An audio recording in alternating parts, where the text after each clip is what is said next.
JPS Techno courses medical coding. SAP FICO, SAP ABAP, SAP Security. For contact. Success వచ్చినప్పుడు మనం అందరి గురించి మాట్లాడుకుంటాం, కానీ ఆ కష్టాలు, కన్నీళ్లు, అవమానాల గురించి కూడా అప్పుడప్పుడు మనం గుర్తు చేసుకోవాలి. మరి ఇండస్ట్రీలో మీరు ఎప్పుడైనా ఎలాంటి ఎదురు దెబ్బలనైనా ఎదుర్కొన్నారా? అవి ఎదురు దెబ్బలు అనడానికి లేదు, అనకూడదు. అది అప్పుడు అనిపిస్తుంది మనకు, ఇంత అవమానమా, ఇంత దారుణమా, ఇంత అవసరమా? అవసరమే. ఇప్పుడు బిర్యానీ తినాలని నువ్వు అనుకుంటే, నీకు నటుడు అంటే బిచ్చగాడు మేడం. నా దృష్టిలో నటుడు అంటే బిచ్చగాడు, పాత్రల కోసం వెతుకునే బిచ్చగాడు. మంచి పాత్ర అంటే మంచి భోజనం కోసం వెతుకునే బిచ్చగాడు. ఇప్పుడు పచ్చడి మెతుకులేస్తే తింటాడు, మంచి ఒక పప్పు భోజనం పెట్టి తింటాడు, ఒక మంచి మాంసాహార భోజనం పెట్టి తింటాడు. కానీ నాకు ఇదే కావాలని కోరుకోవడం అనేది జరుగుతుందేమో కానీ అతనికి రాకపోవచ్చు అటు నుంచి.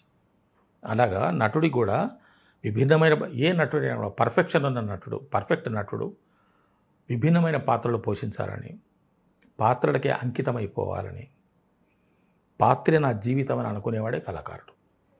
ఆషామాషిగా టైంపాస్కు చేయటం వేరు, కానీ నిజమైన కళాకారుడు ఏం కోరుకుంటాడంటే పాత్ర. అందుకే మరి వెనకట వాళ్ళు చేసినవన్నీ వాళ్ళు ఏమి ఆస్తిపాస్తులు సంపాదించలేదు, పాత్రలు సంపాదించుకున్నారు, పేరు సంపాదించుకున్నారు. కొంతమంది పేర్లు వింటుంటే మనము అలా. ఇప్పుడు ఎస్వి రంగారావు గారిని మనము తలుచుకుంటే ఒకసారి ఎంత అద్భుతమైనటువంటి ఎస్వి రంగారావు గారు, ఆయన పాత్ర పోషణ ఎలా ఉంటుంది, ఆయన మైథాలజికల్ వేయనివ్వండి, హిస్టారికల్ వేయనివ్వండి, ఫోక్ వేయనివ్వండి, సోషల్ వేయనివ్వండి, ఏ భాషది ఏ దాన్ని ఏమంటారంటే ఇది ఏది తీసుకున్నా కూడా, సినిమా పౌరాణికమైన, చారిత్రాత్మకమైన, జానపదమైన, సాంఘికమైన కూడా ఏ తరహా సినిమా తీసుకున్నా కూడా పెట్టింది పేరు. అసలు రంగారావు గారు ఈ సినిమాలో బాగా పనిచేయలేదని చెప్పడానికి లేదు. అంత అద్భుతమైన గుమ్మడి గారు, ఇటువంటి పెద్ద పెద్ద వాళ్ళ పేర్లు చెప్పాలి, చాలా వందల మంది ఉన్నారు మేడం అటువంటి వాళ్ళు. అటువంటి బలమైన సంకల్పం ఉండాలి మనకు. నాకు ఆ కోరిక ఉంది. క్వాంటిటీ గురించి నేను చెప్పట్లేదు, ఎన్ని సినిమాలు చేశాము, ఎంత సంపాదించాము, ఏమి ఇస్తున్నారో అన్నది కాదు. వీటికన్నా ముందు నాకు అది కావాలి, ఒక బలమైన పాత్ర కావాలి అంటే నా కోరిక అది.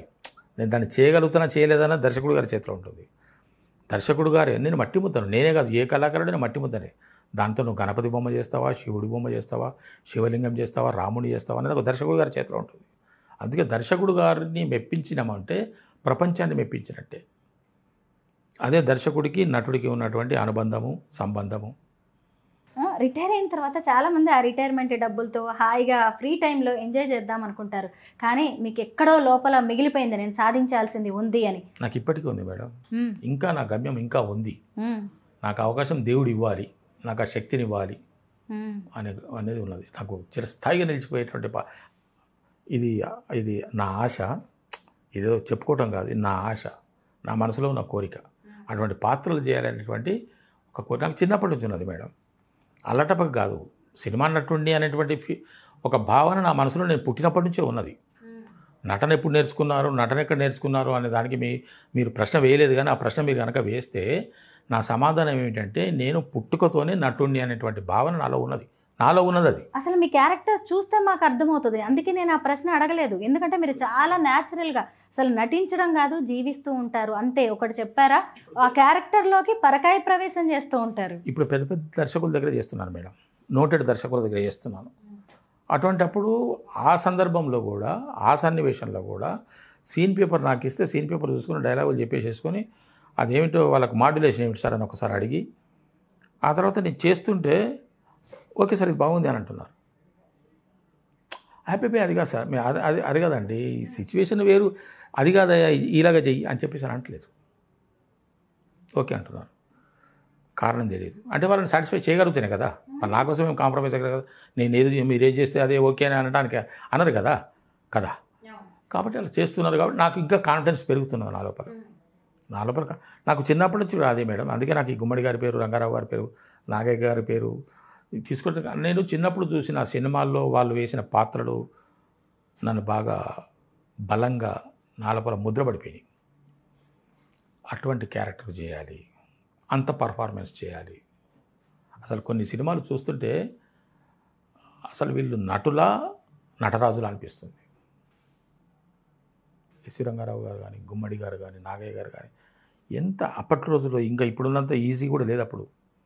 ఇప్పుడు చాలా టెక్నికల్గా ఎంతో డెవలప్మెంట్ జరిగి మనకు కొన్ని ఇప్పుడు డబ్బింగ్ చెప్పాలనుకుంటే మనం ఎక్కడ కూర్చొని డబ్బింగ్ చెప్పుకున్నా కూడా దాన్ని సింక్ చేస్తున్నారు.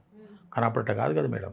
నేను విన్నది ఏమిటంటే ఒక సీన్లో నలుగురు ఉన్నారంటే నలుగురు కలిసి ఒకటేసారి డబ్బింగ్ చెప్పటం ఎంత కష్టం అది కదా.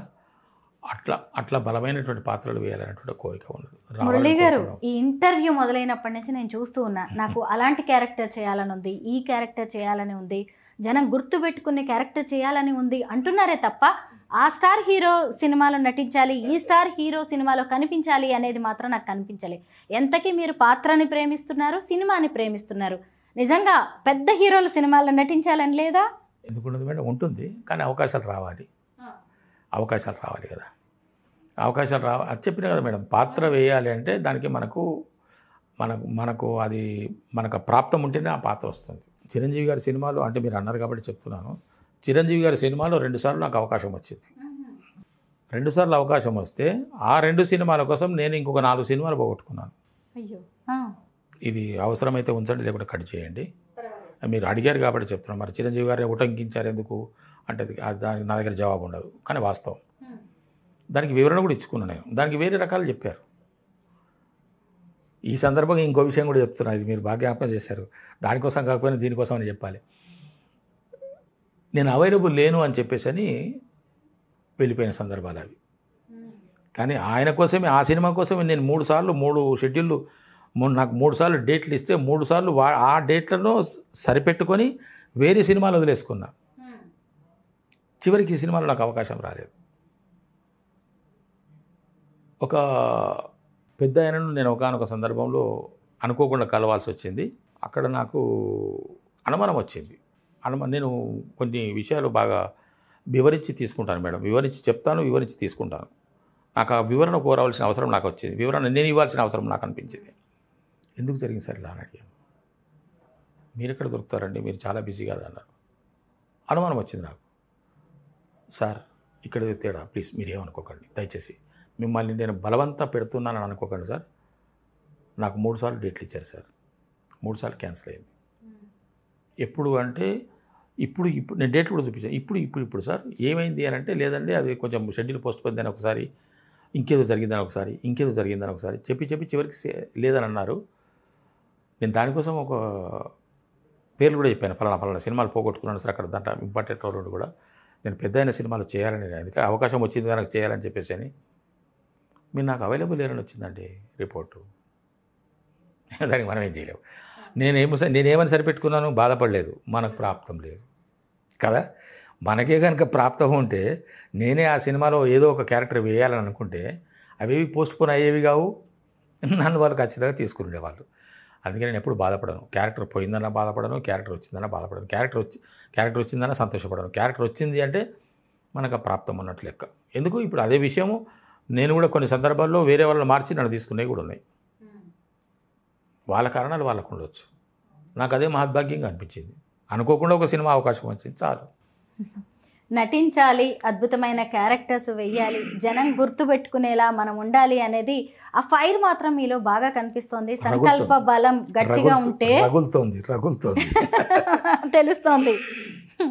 సంకల్ప బలం గట్టిగా ఉంటే పంచభూతాలు కూడా ఏకమై మనకి సపోర్ట్ చేస్తాయంటారు. మేడం, మిమ్మల్ని అడ్డుపడుతున్నాను. దానికి కారణం ఏంటంటే నాలో ఆ శక్తి ఉంది అని నాకు అనిపిస్తుంది, నాలో ఆ బలం ఉంది అని నాకు అనిపిస్తుంది. నేను చేయగలను అనేటువంటి నమ్మకం నాలో దాన్ని ఎప్పటికప్పుడు రెచ్చగొడుతుంది. మనం చెయ్యాలి, మంచి పాత్ర చేయాలి. పాత్ర ఏదైనా కానివ్వండి, కొన్ని చిన్న పాత్రలే అద్భుతంగా రాణిస్తాయి. సినిమా అంతా మనం కనపడాలని లేదండి. సినిమా అంతా మనం కనపడాలని ఫుల్ లెంత్ రోల్ చేయాలని చెప్పేసి సినిమా మొత్తమే అది కాదు మన ఉద్దేశం. చేసిన పాత్ర ఆహా ఏం చేశాడయ్యా అది కావాలి మనం. అది ఆ ప్రశంస కావాలి మనకి. మొన్న ఒక ఆయన ఫోన్ చేశారు సార్. అంటే ఈ మధ్య కొంతమంది ఇప్పుడు మనం ఏమి అనుకోం మేడం, అంతా మీరే అనుకుంటారు. అంటే మీరేంటే నన్ను అడిగే వాళ్ళే అనుకుంటారు. నేను అనుకునేది ఏమడు. ఆయన ఒకరోజు ఫోన్ చేసి మొహమాట పడుతూ బిడియ పడుతూ, సార్ ఏమనుకోకండి సార్, 30 తారీఖు నాడు ఒక చిన్న క్యారెక్టర్ ఉంది, వేస్తారా సార్? వేస్తానండి. అది కాదు సార్, జస్ట్ 1 డేనే just one scene no problem sir, నాకు అది లేదు అంటే ఆయన ఏమనుకుంటే చిన్న క్యారెక్టర్ వేస్తాడా, వన్ డే క్యారెక్టర్ వేస్తాడా అని చెప్పేసి అది కాదు కదా. వన్ డే క్యారెక్టర్ రేపు నీకు అద్భుతమైనటువంటి పేరు తేవచ్చు కదా, చేస్తానని చెప్పేసి చేశాను. వాళ్ళు సాటిస్ఫై అయ్యారు, నేను సాటిస్ఫై అయ్యాను. ఖాళీ ఉన్న రోజు పని దొరికింది నాకు. మీరు నటించిన సినిమాలన్నీ చూస్తూనే ఉన్నాం, మీ క్యారెక్టర్స్ కూడా నిజంగా చాలా బాగున్నాయి, చక్కగా జీవించేస్తున్నారు. మీరు ఇందాకటి నుంచి చెప్తున్నారు కదా, ఎస్వి రంగారావు గారు, గుమ్మడి గారు, నాగయ్య గారు, ఖచ్చితంగా ఈ మోడర్న్ సినిమాల్లో కూడా జగ్గయ్య గారు, ఈ రోజుల్లో వస్తున్న సినిమాల్లో కూడా మీలాంటి ఆర్టిస్టుల వల్ల అలా ఇలాంటి పాత్రల్ని మళ్ళీ ఇదే లిస్ట్లో మీలాంటి వారి పేరు కూడా చేరే అవకాశం ఉంటుందని మేమైతే ఆశిస్తున్నాం. Thank you so much Muralidhar గారు. నమస్కారం.